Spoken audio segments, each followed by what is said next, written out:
hubungan harmonis antara alam dan manusia sangat memberi banyak manfaat.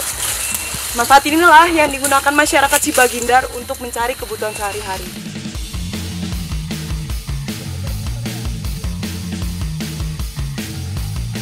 Pak, nggak enak. Lebih pahit dari pari nih, Pak.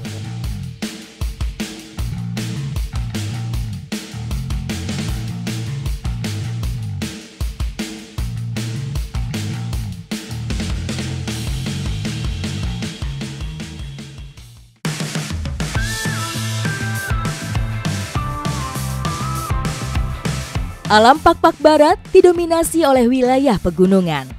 Terdapat lebih dari 100.000 hektar hutan yang berfungsi sebagai daerah resapan air. Beberapa hasil hutan non-kayu seperti getah kemenyan dan rotan dikelola masyarakat dengan teknik pertanian tradisional. Dari hasil searching dan juga membaca beberapa literatur, saya mendapatkan data bahwa di daerah Pakpak Barat ini merupakan salah satu penghasil kemenjan atau kemenyan terbaik di dunia.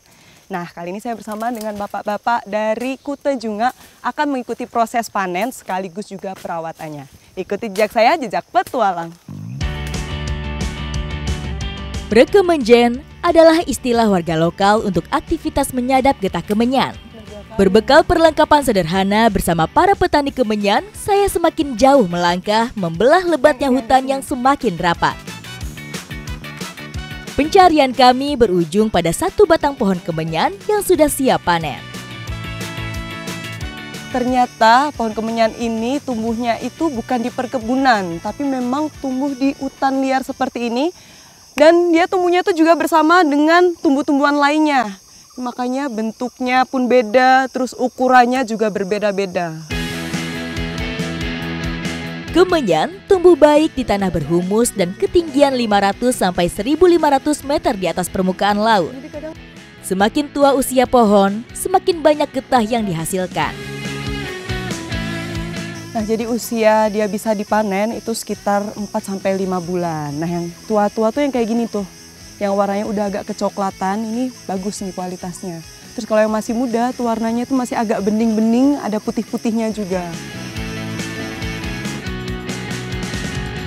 Wah, ini dia getahnya yang besar. Dari getah ini yang sebesar ini nanti bisa menentukan harganya. Getah pohon kemenyan bernilai ekonomi tinggi karena memiliki kandungan aromatik dan sifat khas yang banyak digunakan dalam industri parfum, dupa, dan pewangi ruangan. Ini baru pertama nih saya lihat alat tradisional seperti ini yang dipakai buat manjat pohon kemenyannya. Jalu-jalu, tangga tradisional yang digunakan untuk memanjat pohon kemenyan. Terdiri dari balok kayu dan simpul tali yang berfungsi sebagai tangga. Karakter pohon yang menjulang dan nyaris tanpa batang mengharuskan para petani menggunakan alat bantu ini untuk menjangkau pohon bagian atas. Melihat pohon yang tinggi dan juga tanpa cabang ini ternyata alat jalu-jalunya cukup efektif buat abangnya. Apalagi ngelihat dia duduk kayak gitu tuh posisi nyaman banget. Walaupun kondisinya menggantung. Jalu-jalu cukup praktis digunakan. Berbeda dengan tangga bambu, tangga tradisional ini lebih mudah dibawa dan dipindahkan dari pohon satu ke pohon lain. Abangnya udah turun, berarti saya mau langsung coba ini. Kata abangnya sih tadi nyaman ya, tapi nggak tahu kalau saya nyoba kira-kira nyaman nggak.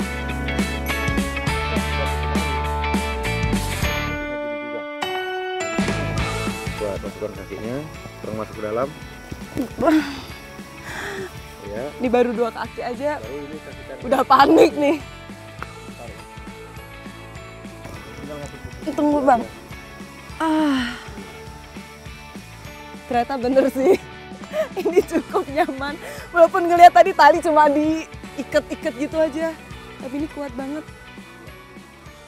Enak sih bang ternyata. Oh tinggal gini-gini ntar muter-muter ya? Iya. Oke. Setelah sampai di atas, konsentrasi saya terbagi antara mengambil getah kemenyan dan menjaga keseimbangan badan. Buat posisi noleh-noleh kayak gini susah banget. Karena takutnya nih sekali salah bisa jatuh nih. Tidak semua orang bisa memanen getah kemenyan. karena dibutuhkan keahlian khusus. Berat badan tertumpu pada balok kayu yang disimpul untuk menjaga keseimbangan sekaligus menggunakan kekuatan kaki untuk menghimpit batang pohon. Ini dia yang sudah bisa dipanen, tapi sayangnya kondisinya tuh masih agak sedikit lembek. Nah, yang lembek-lembek kayak gini tuh biasanya terjadi karena faktor cuaca juga dan lingkungan di sekitarnya yang lembab mempengaruhi juga dari hasilnya. Tapi yang kayak gini juga masih bisa dijemur lagi nanti, dikeringkan untuk bisa menjadi keras. Waktu panen terbaik adalah saat musim kemarau. Dengan kondisi batang pohon yang kering dengan kualitas getah yang lebih maksimal. Wah, ternyata bapaknya di depan ini lagi ngambil sampai di ketinggian kurang lebih 5-6 meter tuh. Sampai 2 tingkat jalu-jalunya. Mari si hidung pala turun sama togoh kita. Pemanfaatan jalu-jalu tetap dipertahankan dari dulu sampai sekarang. Metode tradisional ini masih dipertahankan karena lebih ramah lingkungan dan tidak merusak pohon kemenyan. Sehingga produksi getah bisa terus berlanjut selama bertahun-tahun. Selain mengambil getah kemenyan, aktivitas lain yang biasa dilakukan para petani adalah melakukan perawatan pohon. Menyadap atau menoreh dilakukan dengan membuat luka baru pada batang pohon. Sebelumnya, batang pohon lebih dulu dibersihkan kulitnya. Dikikis menggunakan alat pengerok khusus. Sama seperti pohon damar, nih pohon kemenyan itu juga perlu mengeluarkan getah lagi. Nah, supaya bisa mengeluarkan getah, jadi harus dilukai atau menigih bahasanya. Tapi sebelum dilukai itu harus dibersihkan dulu karena ada lumut-lumutnya nih. Luka dibuat secara vertikal atau melingkar pada batang pohon. Luka tidak boleh terlalu dalam agar pohon tetap hidup.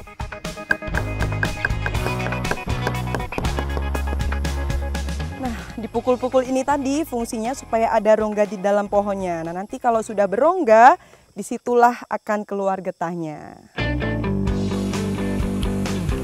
Petani harus menunggu 2-3 bulan sebelum getah siap dipanen. Selama waktu ini, luka pada batang diperbarui agar produksi getah tetap optimal. Pak, kesini kita ya, Pak. Tidak hanya sebagai sumber ekonomi, keberadaan pohon kemenyan juga membantu menjaga keseimbangan ekosistem, mencegah erosi, sekaligus menjadi habitat bagi berbagai flora dan fauna. Kita sudah selesai panen dan sekarang hasilnya mau kita bawa pulang. Sudah, Pak? Oke, Pak. Getah kemenyan hasil panen tidak langsung dijual. Sesampai di rumah, para wanita melanjutkan tugas untuk memilah hasil panen berdasarkan jenis dan ukuran. Kemenyan yang sudah dipanen ini masih harus disortir dan juga dibersihkan dari kayu-kayu yang masih menempel. Karena nanti kalau masih ada kayunya, itu harganya jadi berbeda. Sebagian besar petani di Pakpak Barat menggantungkan hidupnya dari hasil getah kemenyan. Kemenyan menjadi komoditas bernilai tinggi yang dijual ke pasar lokal maupun diekspor ke luar negeri seperti India, Tiongkok, dan negara Timur Tengah. Nah, karena ini masih baru dipanen, jadi kemenyannya masih basah dan harus diangin-anginkan sekitar 1-2 minggu supaya dia bisa jadi keras seperti ini. Kualitas kemenyan yang baik biasanya ditandai dengan warna dan ukuran. Semakin besar ukuran kemenyan, bisa dipastikan akan memiliki nilai jual tinggi. Apalagi jika didukung dengan warnanya yang lebih transparan. Kemenyan ini selain dipakai untuk dupa, juga bisa sebagai bahan kecantikan dan juga obat-obatan. Nah, masyarakat di sini juga percaya dapat menyembuhkan luka-luka. Asap dari pembakaran getah kemenyan mengandung senyawa resin dan minyak atsiri yang bersifat antiseptik. Sehingga dapat membantu mencegah infeksi pada luka dengan membunuh bakteri dan mikroorganisme berbahaya. Kemenyan yang berkualitas tidak dihasilkan secara instan, membutuhkan proses yang panjang dengan teknik pertanian tradisional yang dilakukan masyarakat Pakpak Barat dari dulu sampai sekarang. Ikut jejak saya, jejak petualang. Ternyata bambu ini tuh bisa mengurangi rasa pekat pahitnya, tapi tidak mengurangi juga khasiatnya. Kelapa di sini dipanennya tuh yang separuh tua, karena dia lebih mudah untuk dicungkil dibandingkan yang sudah tua. Kalau yang sudah tua dagingnya itu tipis banget.